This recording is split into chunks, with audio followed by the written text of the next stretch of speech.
Spurs entered their first-round series with the Mavs as the favorites to dispatch the Mavericks pretty easily. Thanks to some defensive wizardry from Rick Carlisle, the Mavericks were able to take the Spurs to 7 games. Let's take a look at what the Mavericks did defensively and what Pop and the Spurs figured out about how to attack the Mavericks. A hint, it involves pick-and-rolling Dirk Nowitzki over and over again. The first thing I want to look at is some interesting matchup choices from Rick Carlisle. In the first game, he started with Shawn Marion guarding the Spurs catalyst Tony Parker, with Calderon hitting on spot-up guy Danny Green, Ellis guarding Kawhi Leonard, Dirk on splitter, and Dalembert guarding Duncan. The Mavericks would switch any ball screen in which Dalembert guarded the big. They counted on Dalembert's length giving Parker, who is a great finisher, trouble. They also depended on Marion and others to battle with Tim Duncan in the post. The Mavericks also counted on Parker missing jump shots over bigs. The Mavericks also wanted to avoid helping as much as possible. Players needed to be able to guard their yard one-on-one, or the Spurs' beautiful pinpoint passing would tear them apart. Here, with Dalembert guarding Parker, Splitter sets an empty side on ball, forcing Nowitzki to switch onto Parker. Nowitzki's length prevents the finish in the lane, and Kawhi Leonard has to settle for a contested jump shot. Again, the Spurs get the switch they wanted. This time they go to the mismatch inside, as Duncan faces Marion. Shawn Marion stays tough and forces a fall away that Duncan misses.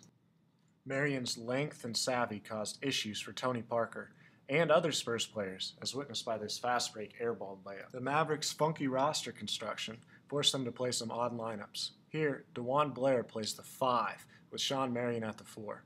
Tim Duncan, the greatest power forward in history, takes advantage and scores easily.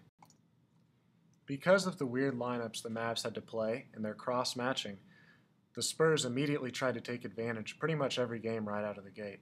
Here, Kawhi Leonard attempts to post up Monte, forces a double. Out of the rotations, Tony Parker is able to attack Marion, who is backpedaling. Dalembert doesn't stay solid, and the Spurs score an easy layup. Another matchup that the Spurs tried to exploit as the series went on was Calderon, who is short, slow, and not a good defender, guarding Danny Green of Finals fame.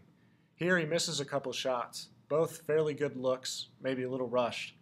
The thing is, Green's height allowed him to get these shots off pretty much any time he wanted against the shorter Calderon. The Mavericks also wanted to force Green to make decisions. Here, Kawhi Leonard makes a good cut. The play is not there, but Green forces it, emblematic of his issues as a playmaker. Mismatches in the post also forced double teams. The Spurs were able to take advantage. Watch this clip again, and this time watch Splitter. This area he's in now is called the alley. Spurs bigs invariably get there off both drives and posts. It creates passing angles, stretches out the defense, and enables easy scores and dump downs if the defense helps out. Watch former Spur DeJuan Blair battle Tim Duncan in the post, taking his legs, forcing him up the lane, and then knocking it away with quick hands. While the Spurs had some success against Dalembert, what they really wanted to do was go at Dirk. Here, Tony Parker is patient, hits a nice little pull-up over Dalembert. However, you're quickly going to see how often the Spurs go at Dirk. In addition to attacking Dirk, the Spurs also realized that Manu was unstoppable in the pick and roll. Combine him here, it's a beautiful pocket pass leading to the foul for Thiago. Here they are going at Dirk again. And again. Throughout the series, especially as it progressed, Dirk guarded a million ball screens. Most of them were successful, scoring plays for the San Antonio Spurs. That time, Kawhi just pulled up behind it, aware that there's no way Dirk could recover and hedge. Throwback, cut, bucket. Dirk, defensive liability. See him tap his chest there. Dirk, again, failing to guard the ball screen.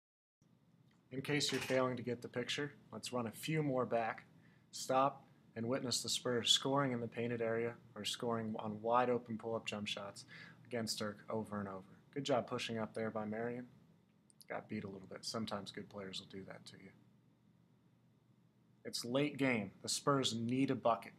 What are they going to? What are they going to? You tell me.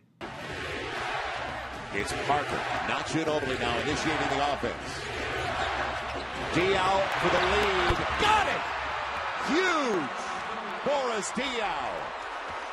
By Game 6, Carlisle had Dirk matched up on Kawhi Leonard just to try to keep him out of ball screen situations. So you can maybe see here, that was not ideal either, as Kawhi is a great shooter, great penetrator, and just overall a really, really solid, tough player. Again, we see Leonard catch with Dirk on him. This time he drives him, gets to the bucket, layup. As the series progressed, Tony Parker also became more and more comfortable. When Parker's comfortable, he's also extremely patient, as you can see in these pick and rolls. He's able to quickly and effectively find players in the spots that they want the ball or score. Most of these, once again, I hate to be a broken record, but they're against Dirk. He really, really, really struggled to guard ball screens. Parker got comfortable, bucket. The other player who was absolutely brilliant for the entire series was Manu. His sleight of hand, his ability to get to the lane, penetrate, find open teammates. He was unbelievably good. Manu comes off this Princeton-style dribble handoff with a full head of steam, turns the corner, and gets to the bucket. There he misses, but it kind of gives you an idea of what he can do and how dangerous Manu can be. Watch him here, extend, brilliant layup to Duncan.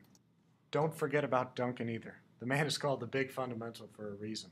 Look at this gorgeous finish off the glass. Manu is great at the end of games as well. Watch him here.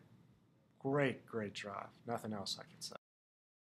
Tony Parker's shot making and ability to run the pick and roll like few other guards in the history of the game also took their toll on the Mavericks' defensive game plan as the series rolled on. As we watch these clips, notice his pace, his ability to play slow to fast, his ability to make shots, his overall genius at the point guard position. Also notice the hapless and hopeless Jose Calderon.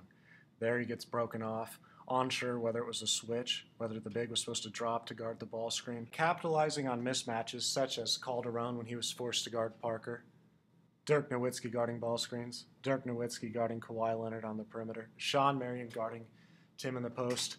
The Spurs were able to continue the Spurs' way of winning big games over and over again. By Game 7, they pretty much had the Mavs figured out, as you can probably tell from the score here. It was a great series. I can't wait to see what the next round brings. Finally, I will leave you with this piece of wizardry that went largely unnoticed. Manu Ginobili's incredible pass that did absolutely nothing. Beauty of a bounce, a long-distance bounce. D out trying to get a reward for the first time. And how about the pass by Ginobili?